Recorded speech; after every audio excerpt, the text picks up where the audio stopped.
आज है 26 अप्रैल 2022 और दिन है मंगलवार। आज दिन भर के सभी बॉलीवुड और टॉलीवुड के बड़े बड़े अपडेट्स के बारे में जानने वाले हैं। सबसे पहले जानेंगे कि आखिर काजल अग्रवाल को आचार्य मूवी से क्यों निकाल दिया गया, रनवे मूवी के प्रमोशन के लिए अजय देवगन क्या क्या कर रहे हैं, महेश बाबू और राजा मौली एक साथ दुबई क्यों चले गए, कंगना का हैरेसमेंट कैसे हुआ था और कायरा आडवाणी ने ब्रेकअप क्यों किया। इसके अलावा दोस्तों और भी कई सारे न्यूज़ है, तो हर एक अपडेट्स के बारे में जानने के लिए आपको वीडियो पूरा देखना पड़ेगा, तभी आपको पूरी न्यूज़ समझ में आ जाएगी। तो चलिए शुरू करते हैं। सबसे पहले बात करते हैं आखिर महेश बाबू और राजा मौली दुबई एक साथ क्यों चले गए थे।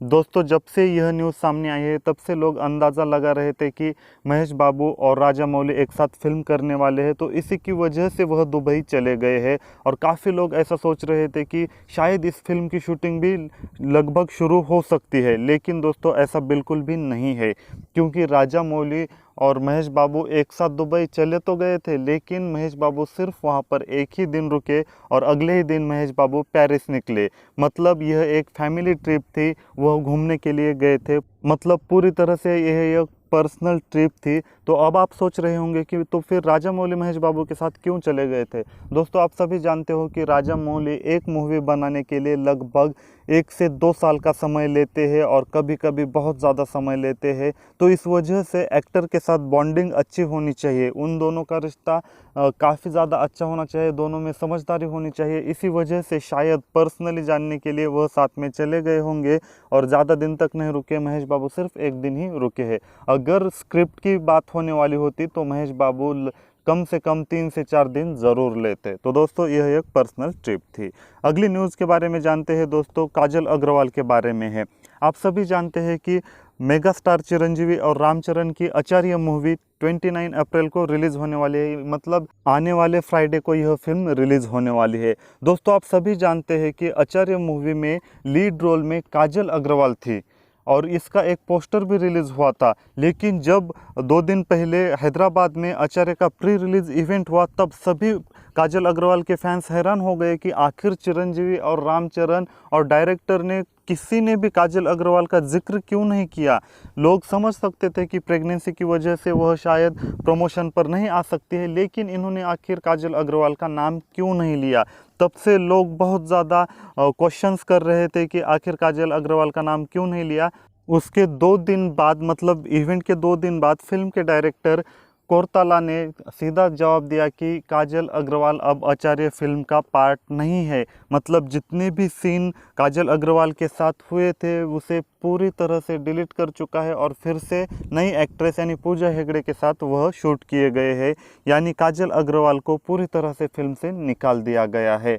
तो जब उन्होंने ऐसा कहा तब फैंस का गुस्सा और ज़्यादा बढ़ गया और उन्होंने कहा कि प्रेगनेंसी की वजह से आप ऐसा नहीं कर सकते थे, आपको फिल्म में ज़रूर रखना चाहिए था। कम से कम काजल अग्रवाल ने जितनी शूटिंग की थी कम से कम उतना हिस्सा तो आपको दिखाना चाहिए था।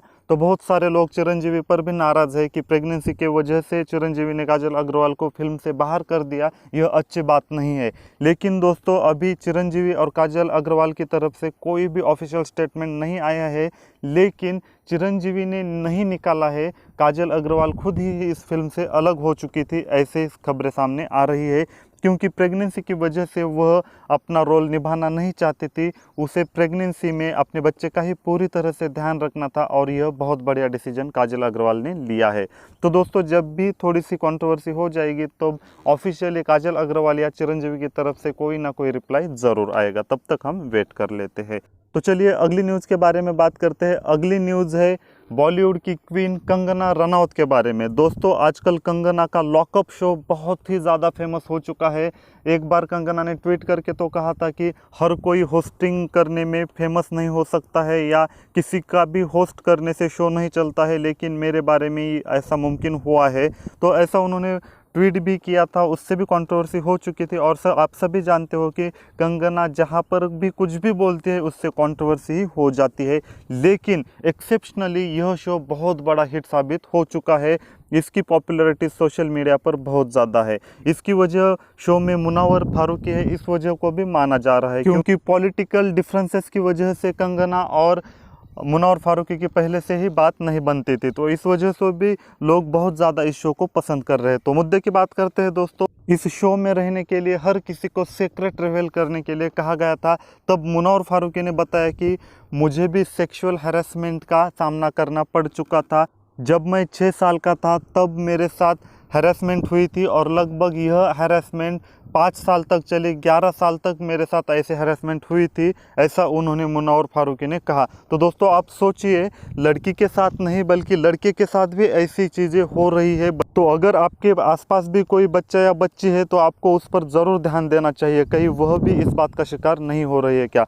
दोस्तों जब मुनव्वर फारूकी ने यह बात बताई तो कंगना भी अपना सीक्रेट रिवील करने से खुद को रोक नहीं पाई। कंगना ने भी कहा कि मेरे साथ भी बचपन में हैरेसमेंट हुई थी। एक लड़का मेरी उम्र से 2 से 3 साल बड़ा था, वह मुझे गलत तरीके से छूता था, लेकिन मैंने कभी भी इसके बारे में बात नहीं की है। दोस्तों हमारी सोसाइटी ही ऐसी है कि हम ऐसी चीज़ों के बारे में ओपनली बात नहीं करती है और इसी वजह से लड़की हो या लड़का इस बात का शिकार हो जाते हैं। दोस्तों इसके बारे में आपका क्या कहना है, कमेंट करके ज़रूर बताइए।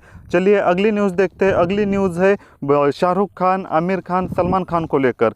दोस्तों केजीएफ चैप्टर 2 को देखने के बाद और केजीएफ चैप्टर 2 का बॉक्स ऑफिस कलेक्शन देखने के बाद इन तीनों स्टार्स की नींद उड़ चुकी है, क्योंकि दोस्तों बॉलीवुड में जब भी कोई रिकॉर्ड बनता था तो सिर्फ इन तीनों का ही नाम सामने आता था, लेकिन रॉकी भाई ने इनकी नींद उड़ा दी है, इनके होश उड़ा दिए हैं। दोस्तों खबरें ऐसी सामने आ रही है कि यह हर मुमकिन कोशिश कर रहे हैं कि बॉलीवुड की ग्लोरी वापस कैसे लाई जाए, बॉलीवुड का रिस्पेक्ट जो गया है उसे वापस कैसे लाया जाए। इसके बारे में इन्होंने कई सारे लोगों को अपॉइंट भी किया है, जो भी एक्सपर्ट है इंडस्ट्री के, उनसे सुझाव भी ले रहे हैं कि कैसे हम बॉलीवुड को रिकवर कर सकते हैं। तो ऐसी प्लानिंग फिलहाल यह तीनों स्टार कर रहे हैं और खबरें सामने आ रही है कि शाहरुख खान की much awaited film Pathaan, Salman Khan की टाइगर 3 और आमिर खान की लाल सिंह चड्ढा, इन तीनों फिल्म का प्रमोशन अलग लेवल का होने वाला है। कुछ अलग ही स्ट्रेटजी वह अपनाने वाले हैं, ऐसा सुनने में आ रहा है। दोस्तों आपको क्या लगता है, अगर इन्होंने बहुत ज़्यादा प्रमोशन किया तो इनकी फिल्में हिट हो जाएगी या नहीं, कमेंट करके ज़रूर बताइए। अगली न्यूज़ देखते हैं दोस्तों। अगली न्यूज़ है अजय देवगन को लेकर। अजय देवगन की रनवे फिल्म इसी फ्राइडे रिलीज़ होने वाली है। तो अजय देवगन ने प्रमोशन का नया फंडा अपना लिया है। वह हर किसी सोशल मीडिया इन्फ्लुएंसर के साथ कोलैब कर रहे हैं और इसी वजह से प्रमोशन कर रहे हैं। तो दोस्तों इसके बारे में KRK ने चुटकी लेते हुए अजय देवगन से कहा कि भाई साहब, सोशल मीडिया इन्फ्लुएंसर के साथ कोलैब करके आपकी फ़िल्म प्रमोट नहीं हो जाएगी। तो KRK आप सभी को पता है कि वह खुद को क्रिटिक्स मानते हैं और कई सारे एक्टर की बहुत ज़्यादा बेइज्जती करते हैं, उनमें से अजय देवगन भी एक है। अजय देवगन और KRK का पहले से ही झगड़ा है। दोस्तों इसके बारे में आपको क्या लगता है, सोशल मीडिया इन्फ्लुएंसर के साथ वीडियो बनाने से अजय देवगन का प्रमोशन हो जाएगा या नहीं, कमेंट करके आप ज़रूर बताइए। अगली न्यूज़ के बारे में बात करते हैं। अगली न्यूज़ है कायरा आडवाणी और सिद्धार्थ मल्होत्रा का ब्रेकअप हुआ है। जी हाँ दोस्तों, KRK ने बहुत पहले ऐसा कहा था कि इन दोनों की जोड़ी ज़्यादा दिन तक नहीं टिक सकती है, इनका ब्रेकअप ज़रूर होगा और ऐसा ही हुआ। उन्होंने हाल ही में एक वीडियो बनाया था और उसमें कहा था सिद्धार्थ मल्होत्रा को पहले आलिया भट्ट ने लात मारी, अब कायरा आडवाणी भी मारेगी। और जैसे ही ब्रेकअप की खबरें सामने आई, KRK ने ट्वीट करके भी कहा कि मैंने कहा था कि इन दोनों का ब्रेकअप होगा, क्योंकि कायरा आडवाणी बहुत ज़्यादा फेमस हो चुकी है और सिद्धार्थ मल्होत्रा एक फ्लॉप स्टार है। तो KRK की ये बात तो सही साबित हुई है, आखिर उन दोनों का ब्रेकअप हुआ है। दोस्तों इसके पीछे क्या वजह हो सकती है, कमेंट करके ज़रूर बताइए। तो आज दिन भर के बड़ी बड़ी खबरों के लिए बस इतना ही था। आपको कौन सी न्यूज़ सबसे ज़्यादा पसंद आई, कमेंट करके ज़रूर बताइए और ऐसे वीडियोस देखने के लिए हमारे चैनल को ज़रूर सब्सक्राइब कीजिए। मिलते हैं अगले वीडियो में। Thank you, take care, bye.